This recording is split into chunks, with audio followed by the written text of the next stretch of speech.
I'm feeling better about it than ever. I think the time is coming when the people of Iran will be able to take to the streets and overthrow this evil regime and take back their country. I am Larry Elder. We are Salem News Channel. Well, the senator from Connecticut, Chris Murphy, has already decided that we are losing the war against Iran. Still have had no hearings in front of Congress that the public can see. And I think that's pretty simple, because if the president did what the Constitution says, come to Congress to get authorization for this war, he wouldn't get it. Because the American people would demand that their member of Congress, their senator, whether they be a Republican or Democrat, vote no, because this is a disaster of epic proportions. It's already getting Americans killed. It's driving up prices here at home. Harder line leadership, more antithetical to U.S. interests, are strengthening inside Iran. And there's really no way that we're going to be able to destroy their nuclear program, because most of it is buried underground, unless we mount a ground invasion, which would be even more disastrous and more unpopular. This has just been a debacle, a 10-day debacle. A 10-day debacle. It's now been over 2 weeks. Now, our next guest was on just a week ago or so. A lot of positive reaction. He was born in Tehran, and people wanted me to bring him back for him to give us an update on how he's feeling about the Iraq war, the Iran war. Please welcome back Nicky Billou. Hey, Larry, good to be here. Thanks for having me back on the show. Nicky, it is my pleasure. You heard that senator from Connecticut. What's your reaction? So Senator Murphy is probably the single least intelligent senator in the United States Senate, and that's saying something. Senator Murphy's understanding of foreign policy in the Middle East is limited at best, and I'm trying to be charitable over here. What he has to say is absolutely ridiculous. Here's the reality. The leadership of the Islamic Republic has been decimated. This morning, it was confirmed by the Israeli Defense Forces, the IDF, that Larijani and Soleimani. Larijani is the de facto leader of the Islamic Republic since the death of Khamenei, and Soleimani is the head of the Basij forces. The Basij are the equivalent of the brown shirts in Hitler's time, the SA. These are the people that went out in the streets, killed over 100,000 Iranians. Those two people were eliminated by the IDF today. The ability of the Islamic Republic to engage in offensive action has been reduced by 94%. And Mr. Murphy thinks that America's losing, quote unquote, losing this war. First of all, it's not a war, it's a rescue operation of the Iranian people. And secondly, his understanding of what constitutes winning and losing is, I'd say, wrong-headed, upside down. Since the last time we talked, how do you think things have gone? Well, the United States has continued with Operation Epic Fury. It has continued to degrade the capacity of the Islamic Republic to wage offensive combat operations. Right now, along with the IDF, they're making it more difficult for the Islamic Republic to repress their own people. And I got to tell you, I'm feeling better about it than ever. I think the time is coming when the people of Iran will be able to take to the streets and overthrow this evil regime and take back their country. And praise God, free at last, yes, free at last. Talk to us about these two people you just now mentioned who were taken out. What difference will it make now? Well, these are two of the most senior remaining leaders in the Islamic Republic regime apparatus.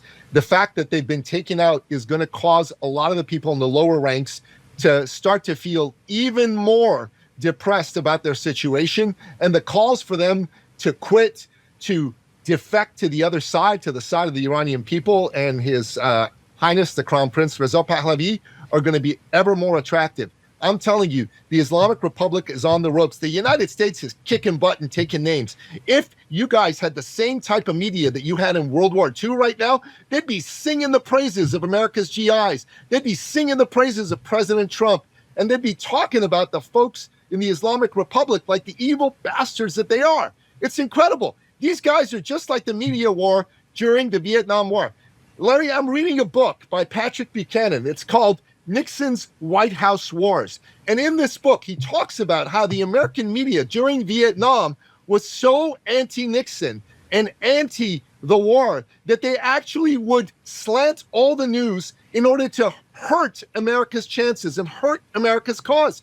I'm telling you, deja vu all over again. They're doing it right now in 2026. It's crazy. These people should be considered traitors. Honestly, they should be arrested and they should be thrown in jail until this conflict is over. Abraham Lincoln did that during the Civil War. I think that's not a bad idea to do during wartime. You shouldn't be letting the media talk badly about your country's war effort, because that hurts the morale of the people that are fighting, bleeding, and dying. That's nuts. Nicky, the difference is that the media hates Donald Trump far more than they hated Nixon, and they really hated Nixon. There was an offensive called the Tet Offensive in 1968, and it was a disaster for the North Vietnamese. They were slaughtered. But the perception was that we got caught off guard and we lost that battle. We did not, but that was a perception because primarily of a newscaster named Walter Cronkite, who was, quote, the most trusted man in America, close quote. The media is far worse than it was then, far worse. It is. It is. It's evil right now. You've got people in the media right now that actively hate America. I don't think that was the case back then, but it certainly is right now. And I got to tell you, the Tet Offensive that you talk about is something Buchanan talks about in his book. And as I told you before, I attended Georgetown University and I studied Cold War politics. Vietnam was one of my areas of specialty. The Tet Offensive was an absolute unmitigated disaster for the North Vietnamese. They lost, and they lost badly. They didn't achieve any of their objectives. The United States military slaughtered them by the tens of thousands, and yet the media portrayed this as a loss for the United States. They're trying to do the same thing right now, but thank God for the internet. Thank God for people like you, Larry, that are getting the truth out, because at least the truth has a fighting chance. Remember Winston Churchill said, a lie gets halfway around the world before the truth gets a chance to put its pants on? That's true. But these days, because of the internet, the truth is getting off its dime a little bit faster. And I think that's what's allowing more people to know that the media is lying to them, that people like Senator Murphy are absolute morons who shouldn't be listened to or trusted. And they're seeing good things are coming out of this. The American people understand that the Islamic Republic having nuclear weapons would be an existential threat to the United States of America and to the very cause of liberty on which the United States is based. And that's why they're supporting Donald Trump in doing what he's doing.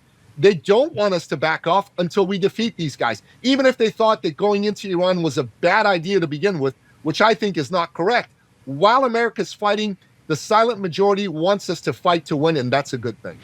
Talk to us about the Strait of Hormuz, how important it is, what our military planners anticipated would happen, and talk to us about the strategic importance of Kharg Island. So Kharg Island is an important island for Iran as a nation and has been important for the Islamic Republic. Most of Iran's oil exports come through Kharg, okay? And the Islamic Republic's IRGC, they decided to put significant military assets into Kharg Island. So the United States wiped out most of those military assets, but in a move that I think historically is going to be seen as a correct move, decided to leave the oil infrastructure alone for the nation of Iran. Thank you, President Trump. The Strait of Hormuz is the place where over 20% of the world's energy goes through on a daily basis, allowing an evil terroristic regime to be able to have that strait held hostage, to be able to scare people into not using it, would massively disrupt the world's economy and energy markets. So it's absolutely critical that President Trump did what he did, because going into the Straits of Hormuz and ensuring that the Islamic Republic's mine layers were all sunk, and ensuring that the straits are open and that insurance is provided and backed by the good faith of the United States government, means that oil is going to continue to flow there, and the world economy is not going to be subjected to the kinds of shocks that are going to cause massive economic harm. So this is a good thing the president is doing, and I think it's disgusting that his NATO allies have decided, well, we don't want to get involved. Well, guys, you know what? The United States has been backing you up for decades. Without the United States, you'd have been run over by Soviet Russia or Vladimir Putin's Russia long ago. When they ask for help, it's your duty to step up and help. If you're not going to do that, then why the hell should the United States put its blood and treasure into defending you? How big was Iran's military before this war started? How big is it now, Nicky? Just got 30 seconds in this segment. Well, the Iranian military was a large military. Outside of Israel's, it was the most potent in the Middle East. But since the United States started attacking the Islamic Republic's military, it's been degraded by over 90%. Okay, I'll give you time to give a fuller answer on the other side. My guest is Nicky Billou. The number is 888-971-SAGE, 888-971-7243. I want to find out, of course, Nicky, are you still optimistic about the outcome? I have a feeling you are, but you can talk to us about that in a second. Don't go away.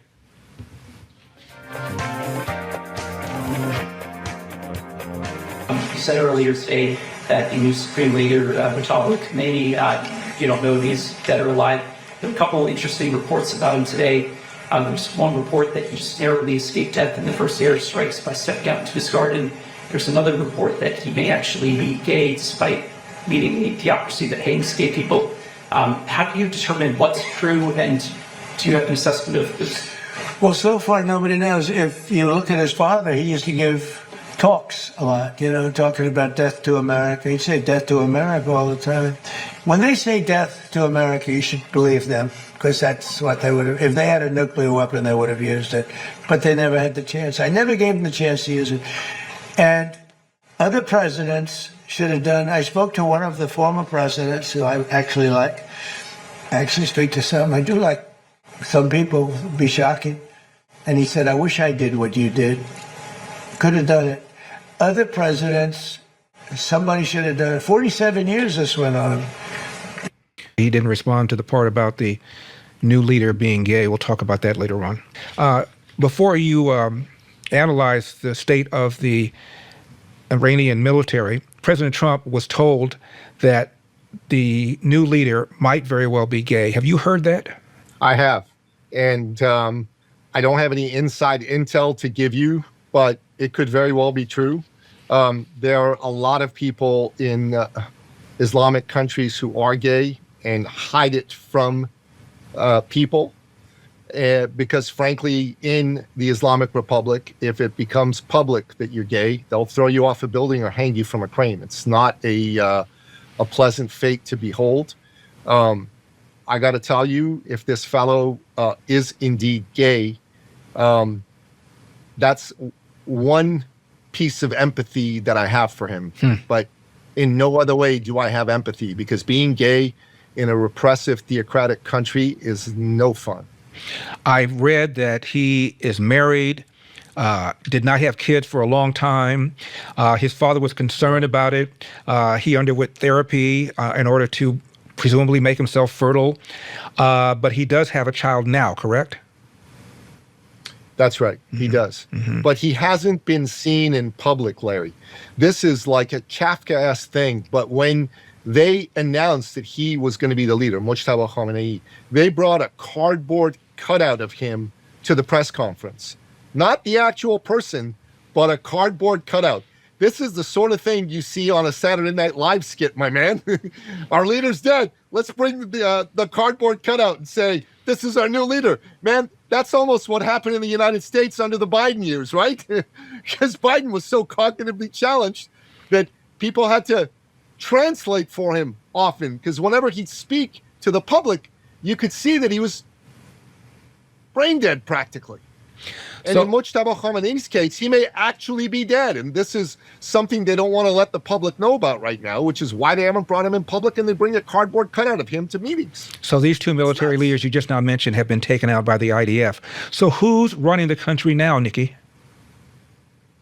Like I told you, Larry, last time when I was on your show, I don't think there is anyone officially running the country anymore. There's various factions that are being headed by leaders like these two that got taken out, so the Basij is probably going to have someone else step in to take over from this guy, but they're not going to be nearly as competent at running that organization. And I think they're going to start losing more and more people who are going to either desert or they're going to defect. This is why I believe the Islamic Republic's days are numbered. The longer Operation Epic Fury goes on, the weaker the Islamic Republic gets, and the stronger the forces of freedom, those who want a secular, democratic, free, pro-Western Iran, become. Larry, every day that American and Israeli bombs are falling on Islamic Republic targets is a great day, brother. All right. We have about 90 seconds left in this segment. I want to get back to the military next segment. But what's the state of the Iranian media right now? What are people being told, and who's doing the telling? So, Larry, they've shut down internet access for most of the country, right? And so Elon Musk has dropped a whole bunch of his Starlink sets into Iran, but Basij military people are using signal trackers to isolate the signals of these things, and they're going after these people, and they're shooting them and taking away their Starlinks. That's how messed up these people are. The Iranian media, as it were, is a state-run media. There isn't a free media, and they're lying like crazy to the people of Iran, but nobody in Iran believes them.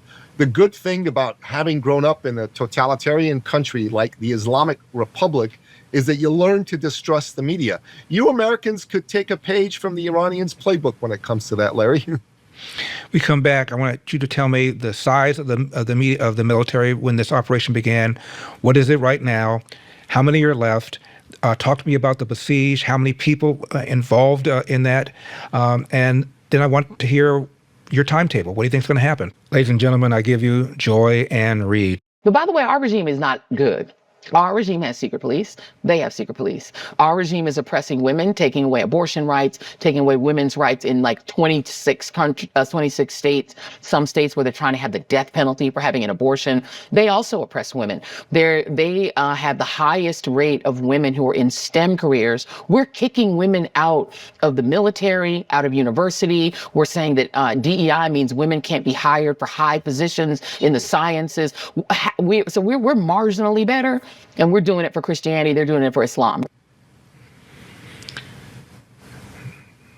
Salem News Channel. We're coming to you from the Relief Factor studio. My guest is Nicky Billou. Nicky, do you know who Joy Reid is? Of course I do. She is the Baghdad Bob of the modern left, the Joseph Goebbels of the modern left, brother. That's who she is. My God, that was such a ridiculous series of statements that she just made. Was she seriously comparing the status of women in the United States versus the Islamic Republic and saying there's no difference? Could she actually say that with a straight face? She did. She That's did. unbelievable. She did. Okay, now let's break down the Iranian military before the war started, where it is now, how many soldiers are there, what is their morale? So the regular military, the regular army is called the Artesh, okay? And they're not super political, certainly not in the ranks. At the leadership, they have to be. They have about 500,000 people in the regular military.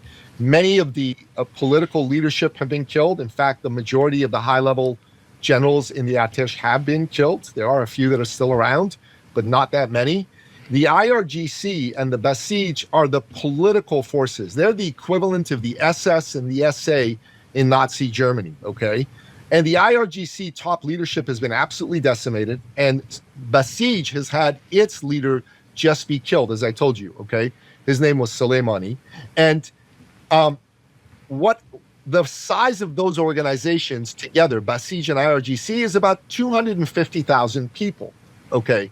So a number of those people have been killed, but it's not like the United States has absolutely decimated those forces. At the higher levels they have, I'd say the number of people killed that are part of the Islamic Republic military at this point probably is in the neighborhood of 10 to 15,000 effectively killed by the IDF and the U.S. military. But what's been great is they've been killing the leadership. They've been cutting off the head of the snake. And the ability of these organizations to engage in offensive combat operations is null and void. The IRGC's Navy, all the ships have been sunk. The IRGC's Air Force has been completely destroyed. The ballistic missile force has been degraded by 94%. The drone forces have been degraded by 95%. The factories that produce ballistic missiles and drones have been blown up and destroyed. Effectively, right now, the ability of the Islamic State to engage in offensive operations with the IRGC and with the Basij against other countries is null and void. Their ability to oppress their own people is still there, but that's being degraded. Larry, there's videos right now that are out there on the internet released by the IDF of Israel locating Basij members and using Iranians on the ground to provide them with intelligence, saying, here they are, and then using precision bombing to take these people out. It's a beautiful thing. I love it. This is why I'm convinced that the Iranian people are going to overthrow this evil regime and be free. So the morale of your basic member of the Iranian military right now, Nicky, is what? It's terrible. They don't want to be bombed and destroyed and killed. And I'm telling you, they're being told that if you engaged in the killings back in January and February, we have you on videotape, we're going to come after you and we're going to kill you all. And in fact, that's what they've been doing. They've been using intelligence on the ground from Iranians and from, intelligence assets that the Mossad has in Iran to identify the key leaders and the key killers who gave the orders, who shot the people, and they're killing them. And remember, the Islamic Republic also brought in militias from Lebanon, from Iraq, and from Pakistan to kill Iranians because many Iranian soldiers were reluctant to shoot and kill their own people. And right now, the IDF is locating the members of those militias and they're blowing them to bits. I'm telling you, we're absolutely giddy about this. We play songs about this. There's meme songs about us blowing up these people and meme songs about Khamenei getting killed that Iranians are dancing to. It's a beautiful thing. I wanted to ask you about Karg Island. Colonel Layton was just showing us exactly what's been hit there and what hasn't and what potentially could be the plan, if there is a plan for boots on the ground there. Trump today said that the U.S. has literally destroyed everything on Karg Island, except for those oil facilities.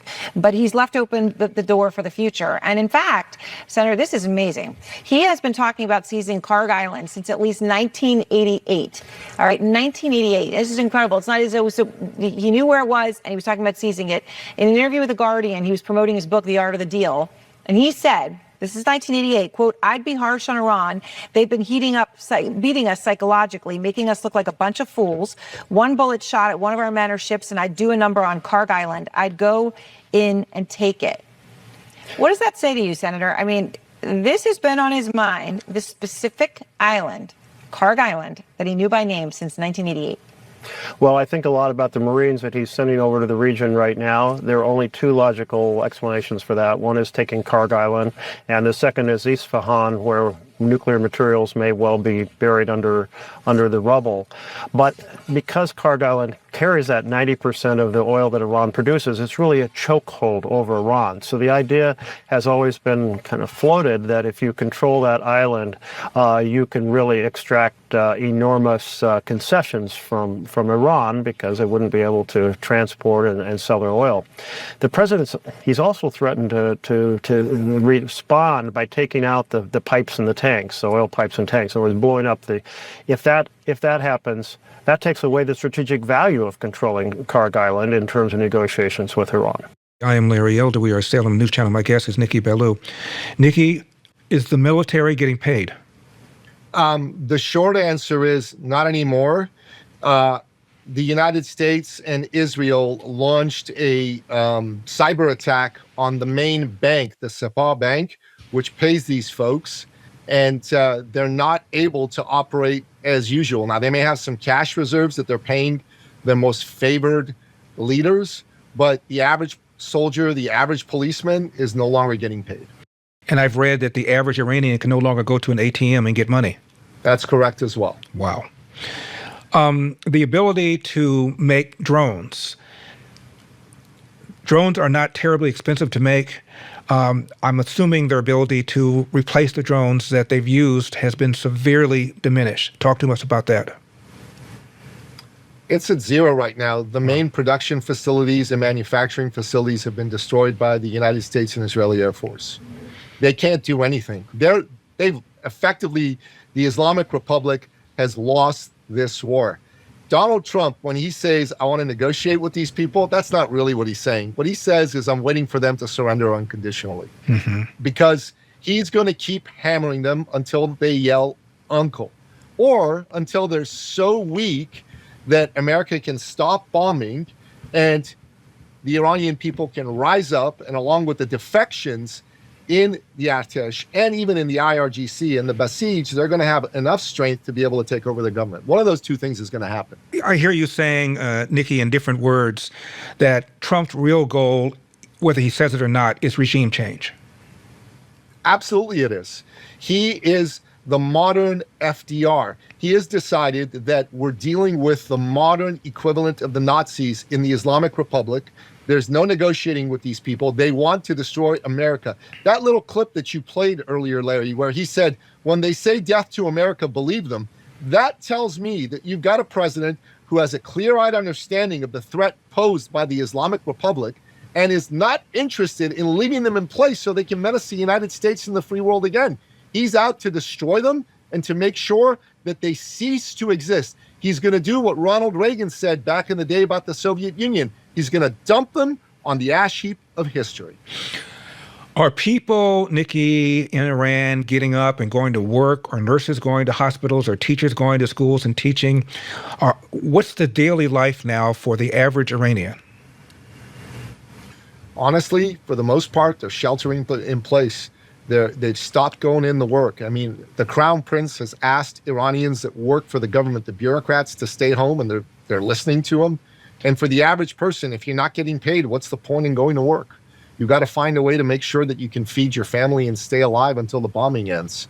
That's what Iranians really right now are focused on. And Larry, there's a message I got from Iran that I posted on Facebook, and I'll share it with you as a text later. And here's the message. The Iranian people who put that message out said, we're not afraid of being bombed. We're afraid of this regime surviving and them slaughtering us all. Keep bombing them. That's what people in Iran are saying, Larry. Are people able to get up and go shopping for food? With a lot of trepidation because they might be shot. The regime has said, if we catch you outside, we're going to assume you're against Islam, and they're shooting people. And quite frankly, bombs are still dropping in Tehran and other major centers. So you got to be careful where you go, but you've got to get food for your family. So a lot of people are taking that risk. Refugees?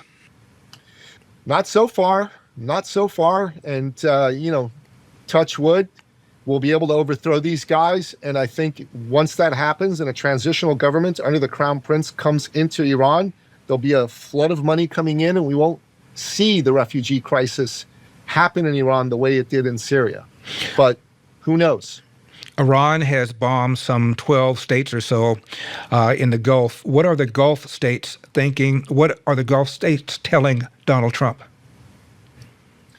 They're telling Donald Trump, and some of them quite publicly are saying this on the media, that they consider Iran a bigger threat to their existence than Israel. These are countries that are officially at war with Israel. So they want Trump to finish these bastards off. I was just reading, Nicky, about the Iranian-Iraq War, 1980-1988, where they were literally using children to clear minefields. They were giving them little golden or plastic keys to paradise if they were willing to blow up their bodies so that troops could come through. I want to ask you about that in just a second, but hold that thought. As a former educator, as someone who has fought for students and for kids in the halls of the Texas Capitol, it makes me sick to my stomach to see our foreign policy take the lives of innocent children in Iran and in the Middle East. And it has to end. We, again, need a foreign policy that reflects our values. We can support the democracy movement in Iran. We can prevent Iran from getting a nuclear weapon without bombing innocent school children. Larry Elder, Salem News Channel, our last few minutes with Nicky Billou. Nicky, that was a candidate for Texas Senate, essentially suggesting that we almost did it on purpose. It's just so disgusting to hear people say stuff like that. That's why I mentioned the children that were used as cannon fodder during the Iranian-Iraq War, 1980, 1988. My understanding was hundreds of thousands of kids were given these little plastic keys to paradise if they would be willing to walk on foot across a minefield to clear the field for troops and for tanks. It's true, Larry. They don't care who gets hurt. They don't care who gets killed. They have a twisted ideology, and part of their ideology is nihilism. And they have caused the deaths of hundreds of thousands of Iranians, including little children. And as I told you on the last appearance I had on your show, when they arrest young women, they make sure that they rape them before they execute them, because in their twisted ideology, virgins go to heaven. So Democratic Senate candidate for Texas, James Tallarico, who claims he's a Christian, is nothing but an evil enabler of the most twisted evil ideology on earth. You, sir, are enabling the oppressors of the Iranian people that have killed hundreds of thousands of children, that have raped tens of thousands of young women before executing them. And you have the gall, the temerity to say that the United States, by attacking and killing these oppressors, is doing a bad thing? Sir, have you no shame? You should resign and drop out of this campaign immediately. You don't deserve to be a candidate for a major party for the United States Senate, and you certainly are no Christian. Nicky, are you worried about the stamina of the American people? We only have 60 seconds left. The willingness of the American people to stick this out. Depending upon the poll and how it's worded, it appears that more Americans than not do not support this war. Are you worried about that? I'm not, because you have the best leader in the world as your president, and his name is Donald J. Trump. This man sees the threat with a clear eye, and he is absolutely bound and determined to end it. Like Abraham Lincoln during the Civil War, he's less concerned about the polls than he is about doing the right thing. And quite frankly, most polls, Larry, as you know, are absolute garbage. The polls that actually predicted Trump was going to be elected president are showing that the support for this is a lot stronger than the polls that are claiming the American people are against this. Nicky Billou, thank you so much for taking the time. Stay in touch. My pleasure. You bet. God bless you. This episode has been brought to you by eCircleAcademy.com, the proven system to add 6 to 7 figures a year to your thought leader practice.